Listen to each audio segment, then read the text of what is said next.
Welcome back, everybody. You don't have to look at me this time, which is awesome for me.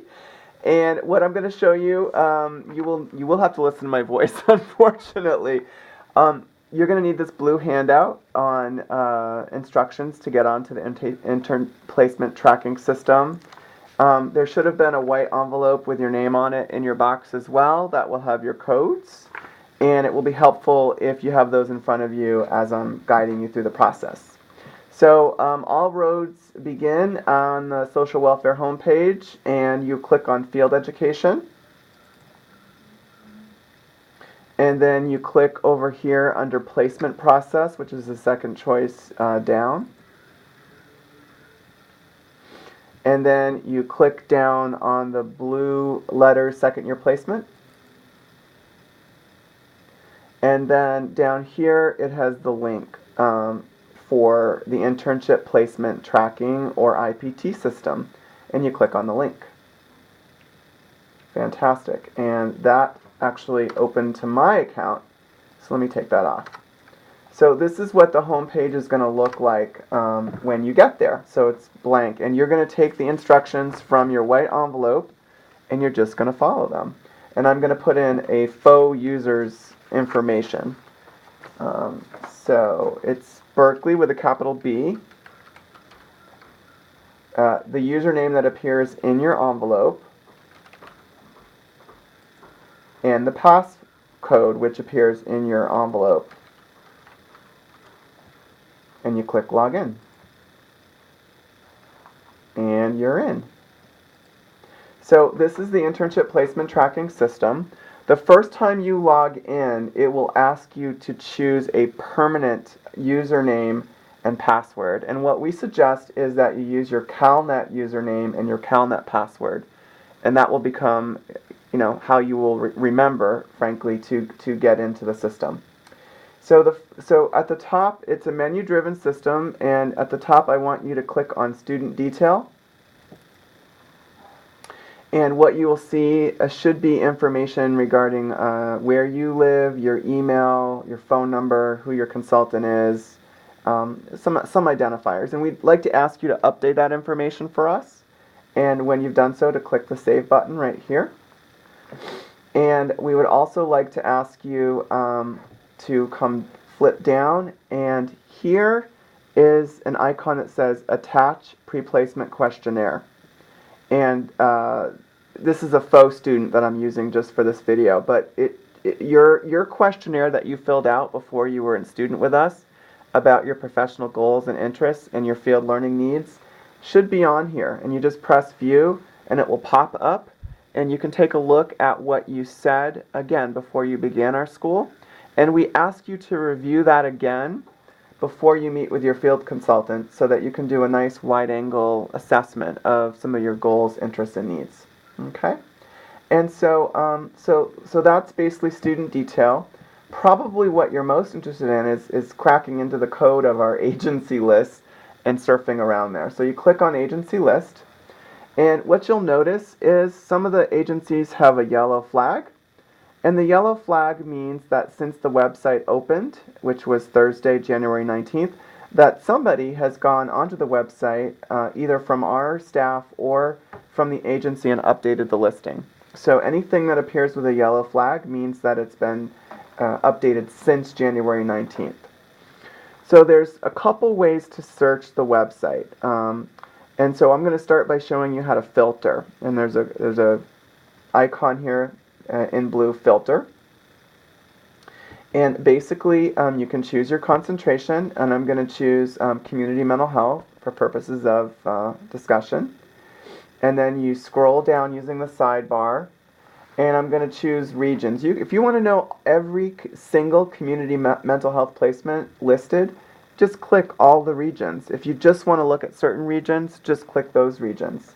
So I'm going to look at East Bay, Oakland, Berkeley, Richmond. By the way, if you're confused as to what region corresponds to what area in the Bay Area, on the last page of your handout, there's a nice region map that will show you, basically what the parameters are. So I'm going to say that I'm going to look into East Bay, Oakland, Berkeley, Richmond, I'm also going to think about Marin and Sonoma and Napa, and I'm also going to look in San Francisco because those are all areas I'm willing to travel to or able to travel to.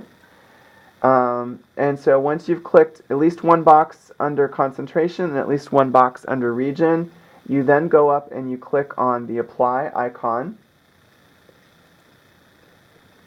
And what you've gotten is a filtered list of every placement that is approved for a community mental health student in those regions.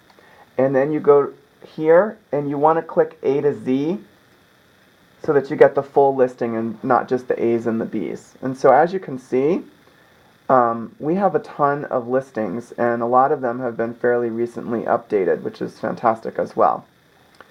So, so let's assume that, and then let's assume we want to open one of these up. So let me open up this one, Family Service Agency of San Francisco Senior Services Division. To open it up to look at it, you just click on it. And then what you see is it is called an agency detail page. So it has name, address, contact phone numbers, who the UC Berkeley field liaison is. In this case, it's Christabel Chung. And here you can see who it's approved for. So this is approved for any gerontology student, any community mental health student, or any health student. Okay? So if one of your if your concentration appears here, you are eligible to apply for it. This gives you the agency contact person and their email address. This gives you a few more pieces of information about their region, miles from UC Berkeley. And here is very important. It tells you how many openings they have. So they have one direct practice internship available, which again means that we can send 2 students to interview there. And so that's how you can sort of understand how we apportion and assign interviews. Here under special agency requirements, here you will find things that some agencies require you to start in July. Some agencies require you to go through June at the end of the year. Some agencies require tuberculosis screening, immunization screening, and even some of our placements require criminal background clearance and DMV, clean driving record, and some of them even do urine toxicology screens. It's really, really important that you figure out if those are requirements you would be willing or able to meet. If you want to go to the agency website, you click on the blue icon that says agency website right here.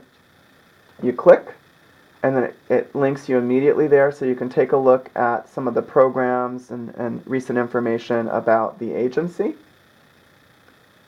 And then you just go back to IBT agency.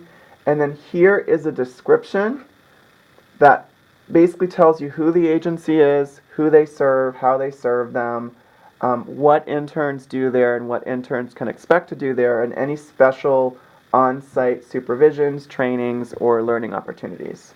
Okay? Also, if you're a community mental health stipend and you look down here, you'll see under mental health stipend it says yes. What that means is if you're a community mental health student, you may be eligible for one of the county mental health stipends if you intern at this agency. So it lets you know that. And it also lets you know that the agency does permit second-year students to do research on site. Okay? If there was a stipend available, in another type of stipend, that would appear up here, and there is not. So let's assume that, I'm going to unclick this just because it was clicked before, but let's assume that I really like the way this looks. I think this fits me. I'm interested in doing gerontology and mental health because I really want to be marketable, and I've always been drawn to older adults. So if you want to add this to your bookmark, you click down here at the bottom. And then when you go back to your student detail and you scroll down, it will appear for you. And so as you're reading, dozens and dozens of sites, the ones that really interest you, you can just create a bookmark for, and every time you log in, they'll be waiting for you. Because really what we're trying to get you down is getting down to 4 choices where you want to interview on February 14th. So this really allows you just to keep a running list. When you go back and log back in, if you click on student detail and you click on the icon for, let's say, Family Service Agency of San Francisco, Senior Services Division. Takes you right back, so you can reread the description and try to recall what it was that interested you about it. After you've done a lot of bookmarking and you're ready to enter your 4 choices, you come down, you go back to the agency detail page, you scroll back down to the bottom of the screen, and you click on the blue icon that says Add Preference. This one's already added as a preference, so it's going to probably give me an error. Alright, but if I hadn't already chose it, it would appear here under Agency Preferences. And so you see there's 4 slots, and there's controls here. You can delete something from your list, you can move it down or up. And it's very, very important that you choose 4 places you want to interview and that they're rank ordered according to your level of interest. Very, very important, because on February 14th at 9 o'clock, we're going to lock the system. That's going to be unchangeable, and our interviews will be assigned based on your rank ordering preference. And again, as mentioned in the prior video, 2 or 3 interviews will be assigned to you. So there's one more way to search. Let's go back to agency list here. Let's go back to search instead of filter. This is a keyword search. And let's assume that I'm very interested in infants and infant mental health programs. So I typed in a keyword infants, and I'm going to click on search. And every single agency that mentions infants in its description appears here. Okay, so you see I got 1, 2, 3, 4, 5, 6. Let's assume that I'm interested in jails. So I'm going to put jail. Every single agency description that mentions the word jail in it comes up. So you can, and then you just click on the blue, and again it takes you there. You can bookmark it at the bottom, and you can add it as an interview choice if you decide. All right, so that's pretty much in a nutshell the IPT system. You log out by clicking on log out, and then when you log back in, anything you bookmarked or any preference that you added will be waiting for you. There's a few other resources for your search. One is also in your box is the list of where all of our first-year students are placed. It's alphabetical by agency name, and where all of our second-year students are placed. Please feel free to get the student list from Lily at 120 Haviland, and feel free to email and call any student who's placed in an agency that you want to know more about. Also keep in mind that you need to talk to the liaison assigned to each agency. So you'll start your process with your home consultant, but you will fan out from there. And any consultant that you think holds a placement you'll choose for interview, you need to go by their office and sign up for 15-20 minutes with them, find out a little bit more just to make sure it is right for you. The final resource is these binders appear on the right side of the desk of the Social Welfare Library. And this is field placement evaluations from 2011. We have them from 2007 forward, and they're organized alphabetically by agency name. So this is the agency, Center Force. So if you go to the C's, you should be able to find, if there was a student placed at Center Force, you should be able to find exactly what they said and how they rated the placement and their field instructor. So that's another way of figuring out whether that's an agency that you'd want to spend, choose for one of your 4 interviews and potentially spend your second-year placement at. So if you have any questions or problems about logging on to the system, Sandra Alexander, our field assistant, is very, very fluent in the system and can help you, and she can be reached at swfield@berkeley.edu or 642-1306. So I encourage you to spend a lot of time on this system. Let us know what works or doesn't work, as this is a new system for us, and make sure that you have those 4 choices in by February 14th, 9 o'clock. Thanks for tuning in.